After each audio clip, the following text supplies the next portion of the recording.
an unmistakable style, sleek, unique, iconic lines.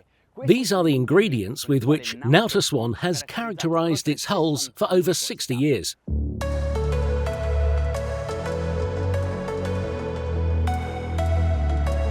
But now that the shipyard has also opened production for motorboats, well, the tune hasn't changed. This is SWAN Overshadow, and believe me, you've never seen a power yacht like this. But don't worry, I'll show it to you. After all, this is the boat show. The collaboration between NAUTOR SWAN and designer Jarkko Jansen has led to the immediate creation of the SWAN Shadow, the first power yacht model from the Finnish shipyard, which had previously written crucial chapters in the history of sailing. SWAN Overshadow aims to offer something different from the past. Although the hull, proportions and structure remain the same well-established foundation, it provides the flexibility to anticipate different usage scenarios. No longer a modular and customizable layout, therefore suitable for both professional and recreational use, but rather a decisive, accommodating and owner-friendly concept, rich and elegant, allowing for long-range navigations while still being sporty and fun. The aft platform measures 3.9 metres by 80 centimetres in depth, is hydraulic and has 3 positions: driving position, swim and water sports position, and passerelle position to facilitate boarding, especially when the dock is a bit higher.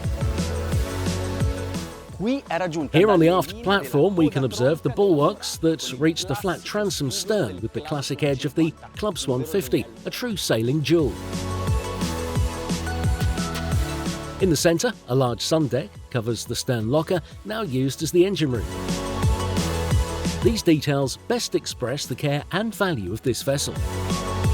A profoundly deep gunwale crafted from a single 12mm teak strip. The stylish fabric bags are an Italian touch of elegance in this Northern European project, and the wide and easy access for inspection is synonymous with a constant attention to the technical and maritime aspects of this hull. 2 side walkways lead to the centre of the living area under the large electronically operated carbon and canvas superstructure. Pleasantly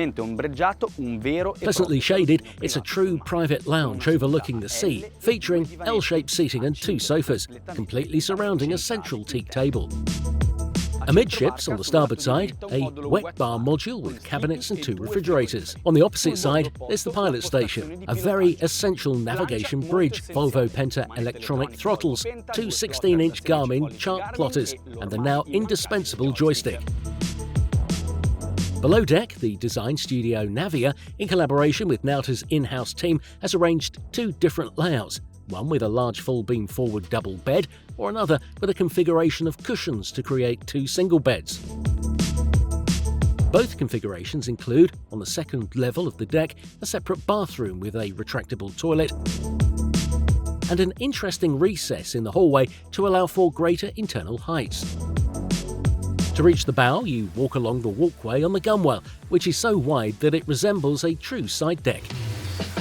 Here, the handrails are recessed to remain secure on board, but if the need arises, there is the possibility of installing carbon stanchions with lifelines to maximise containment.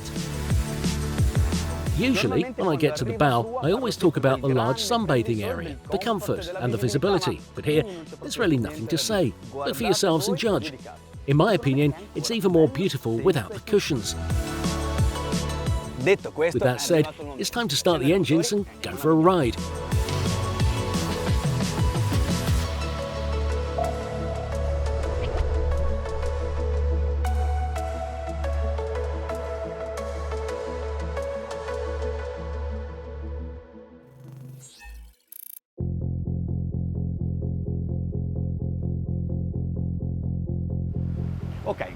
Look at it from afar, observe its outline as it glides on the water.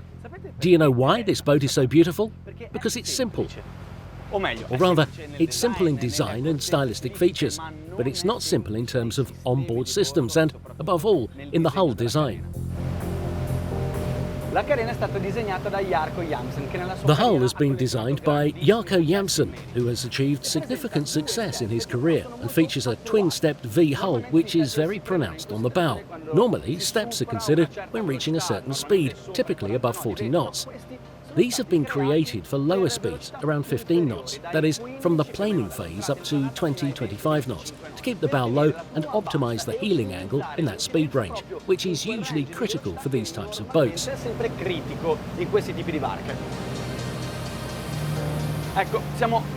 We're at 15 knots, consuming 63 litres per hour at 2,120 revolutions per minute. The helm station is placed far forward on the longitudinal axis of the hull, and therefore I perceive the height of the bow.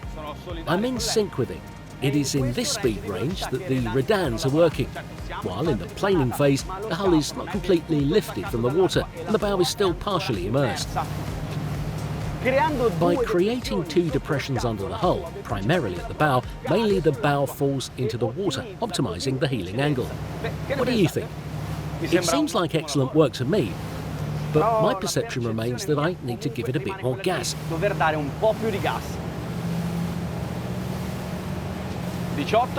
18, 19, 20 and 22.5 knots for a total of 70 litres per hour consumed at 2,510 RPM. This seems like an excellent initial cruising speed, and the navigation, I assure you, is decidedly comfortable.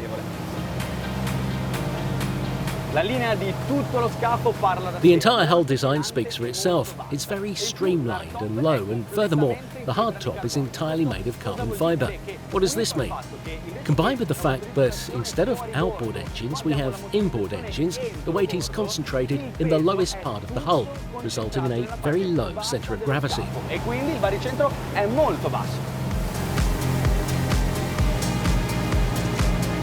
However, I still feel the urge to push the throttle on this hull. I sense that it has more to offer. It can do more. 25 knots? 27? 30 knots. The dynamics range.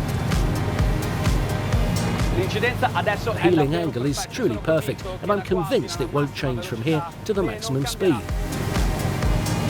At 30 knots, it's consuming 109 litres per hour at 3,060 RPM. We'll veer to starboard. Let's see if Jarko Janssen has done a good job.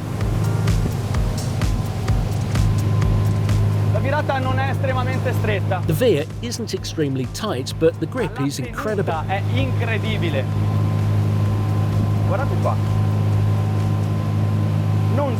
Look at this, it doesn't move an inch. The boat is tilted slightly and holds the course perfectly. I'm on my wake, it doesn't lose a metre, and I'm not touching anything. It's wonderful.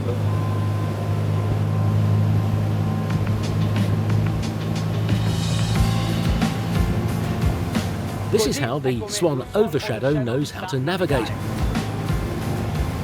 But I want to give more gas. Even more. Still more. 35 knots. I want to give even more.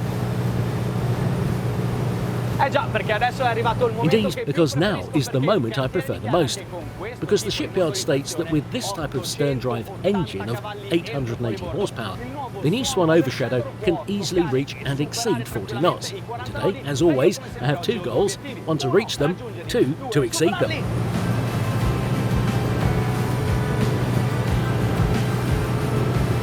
Piloting from this far forward position is a truly unique sensation.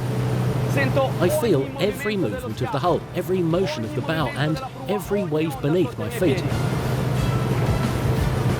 Without adjusting the trim, we've already reached 40.5 knots with an hourly consumption of 178 litres at 3,820 RPM. But if I raise the trim, the sensation is incredible because I lift along with the bow.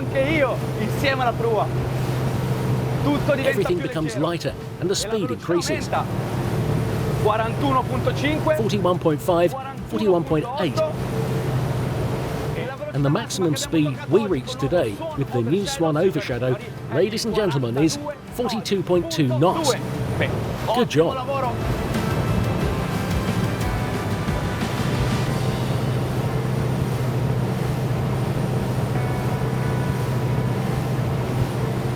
I only have one regret. I wish I had even more power to go even faster. This hull is remarkable.